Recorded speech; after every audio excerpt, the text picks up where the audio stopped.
দেশ জুড়ে প্রবল বৃষ্টিপাত হয়েছে, তার ধারাবাহিকতায় বেশ কিছু জায়গায় বন্যা হয়েছে, পাহাড় ধস হয়েছে, জলাবদ্ধতা সৃষ্টি হয়েছে। বিশেষভাবে চট্টগ্রাম বিভাগের ভিতরে চট্টগ্রাম, কক্সবাজার, রাঙামাটি, খাগড়াছড়ি এবং বান্দরবান এই 5টা জেলায় জনমানুষের ভেতরে একটা অভাবনীয়, অবর্ণনীয় কষ্টের সৃষ্টি হয়েছে। মাননীয় প্রধানমন্ত্রী সার্বক্ষণিক এই বিষয়টা মনিটরিং করছেন এবং ওনার বিভিন্ন টিম মেম্বারদের মাধ্যমে মনিটরিং করাচ্ছেন।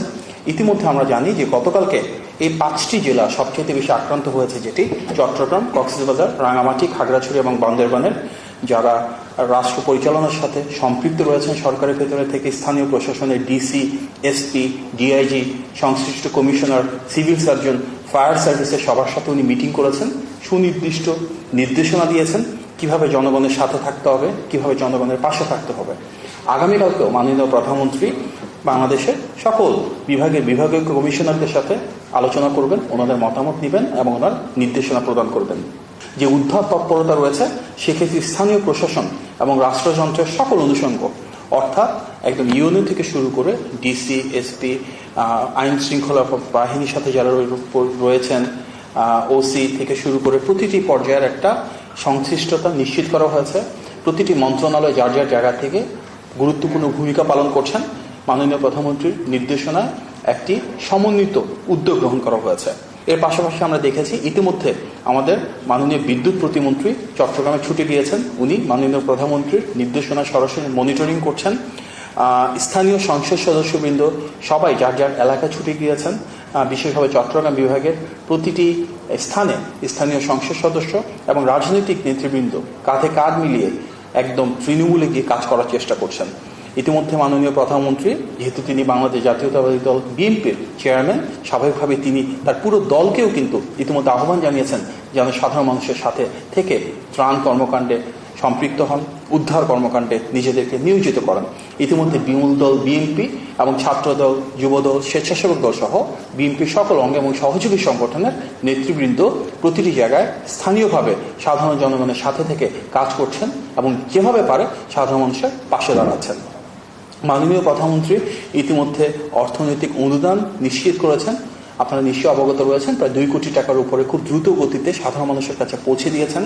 বিভিন্ন ধরনের ত্রাণ সামগ্রী প্রতিটি পরিবারের কাছে পৌঁছে দেওয়ার উদ্যোগ গ্রহণ করেছেন এবং যারা অর্থনৈতিকভাবে বিপদগ্রস্ত রয়েছেন, বিভিন্ন জায়গায় যাদের ঘর বাড়ি বিলীন হয়ে গিয়েছে, তাদের প্রায় প্রতিটি পরিবারের কাছে চাল পৌঁছে দেওয়ার জন্য যে অবিরত প্রচেষ্টা সেটা অব্যাহত রয়েছে।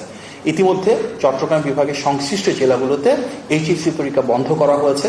এ বিষয়ে ইতিমধ্যে সংশ্লিষ্ট স্থানীয় প্রশাসনের সাথে আলোচনার মাধ্যমে এই যে এইচএসসি পরীক্ষা বিলম্বিত করা, বর্তমান কিছু সময়ের জন্য বন্ধ করা, সেই সময়টাকে আরেকটু দীর্ঘ করা হচ্ছে। যেসব জায়গায় উপকূলবর্তী সেখানে ইতিমধ্যে কোস্টগার্ডকে সম্পৃক্ত করা হয়েছে, সীমান্তবর্তী এলাকায় বিজিবিকে সম্পৃক্ত করা হয়েছে, দেশের বিভিন্ন জেলায় যেখানে প্রয়োজন সেনাবাহিনীকে সম্পৃক্ত করা হয়েছে এবং স্থানীয় আইন শৃঙ্খলা বাহিনী পূর্ণ উদ্যমে কাজ করে চলেছে জনগণের জন্য। আমরা জানি যে পানিবাহিত রোগের একটা বিশাল সমস্যার সৃষ্টি হতে পারে। ইতিমধ্যে সে বিষয়ে মেডিকেল টিমকে মোবিলাইজ করা হয়েছে দেশ জুড়ে। ঔষধ, বিশেষভাবে সাপের দংশন এবং ভ্যাকসিনের জন্য প্রিপারেশন নেওয়া হয়েছে।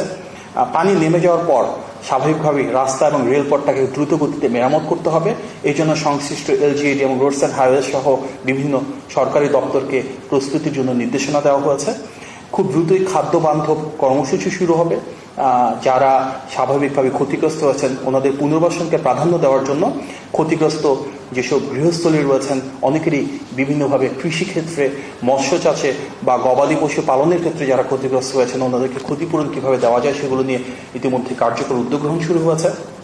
আপনারা নিশ্চয়ই জানেন যে 1000-এর বেশি আশ্রয় কেন্দ্র চালু করা হয়েছে। তার প্রত্যেকটাতে খাদ্য, পানি এবং স্যানিটেশনকে বিশেষ প্রাধান্য দেওয়া হয়েছে। বিভিন্ন জায়গায় মোবাইল নেটওয়ার্কে বড় ধরনের সমস্যা, যার কারণে যোগাযোগের ঘাটতি হয়েছে। তারপরে যতটা সম্ভব আমাদের স্থানীয় নেতাকর্মী যারা রয়েছেন, সরকারি স্থানীয় প্রশাসনের সাথে যারা সম্পৃক্ত রয়েছেন, ওনারা কিভাবে সেই সংযোগটাকে আরেকটু রিপেয়ার করতে পারেন, কিভাবে মানুষের সাথে মানুষের জনসম্পৃক্ততা বাড়াতে পারেন, সেগুলো নিয়ে কাজ করছেন। এবং সামগ্রিকভাবে আমাদের যারা স্থানীয় জনপ্রতিনিধি রয়েছেন, বিএনপি সর্বস্তরের নেতৃবৃন্দ রয়েছেন, ওনারা প্রশাসনের সাথে কাঁধে কাঁধ মিলিয়ে জনগণের সুরক্ষার জন্য কাজ করে যাচ্ছেন।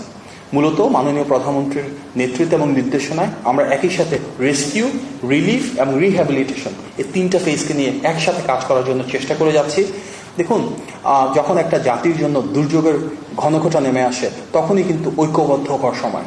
জনগণের নির্বাচিত সরকারের মাননীয় প্রধানমন্ত্রী নির্দেশনা দিয়েছেন, স্থানীয় সরকার, রাষ্ট্রীয় পর্যায়ে আমরা সেন্ট্রালি যা করার প্রয়োজন, একটি রাজনৈতিক দল হিসাবে বিএনপি এবং সকল শ্রেণী এবং পেশার মানুষ এক হয়ে যদি আমরা এই বিভিন্নভাবে যারা দুঃসহ পরিস্থিতি পড়েছেন, যাদের অনেক কষ্ট হচ্ছে, সেটা লাঘব করার জন্য কাজ করে যাই এবং মাননীয় প্রধানমন্ত্রী যেভাবে গভীর ভালোবাসা এবং উপলব্ধির মাধ্যমে চেষ্টা করে যাচ্ছেন এই মানুষগুলোকে কিভাবে বর্তমান যে সমস্যায় রয়েছেন, সংকটে রয়েছেন, সেখানে উত্তরণ করা সম্ভব, আমার ধারণা আমরা সবাই মিলে ইনশাল্লাহ সেটা নিশ্চিত করতে পারবো।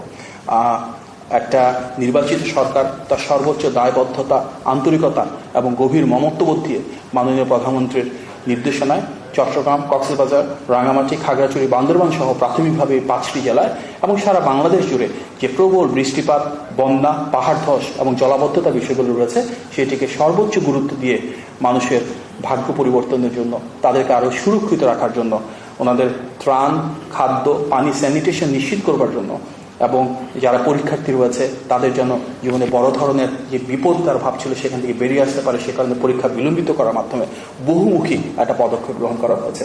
সরকারের এই সমন্বিত উদ্যোগের মাধ্যমে আমরা চাই যারা ক্ষতিগ্রস্ত হয়েছেন তারা যেন একটু স্বস্তির নিঃশ্বাস ফেলতে পারেন এবং সরকার সর্বোচ্চ দায়বদ্ধতা নিয়ে, সর্বোচ্চ দায়িত্ববোধ নিয়ে মাননীয় প্রধানমন্ত্রীর নির্দেশনায় প্রতিটি মানুষের পাশে রয়েছে।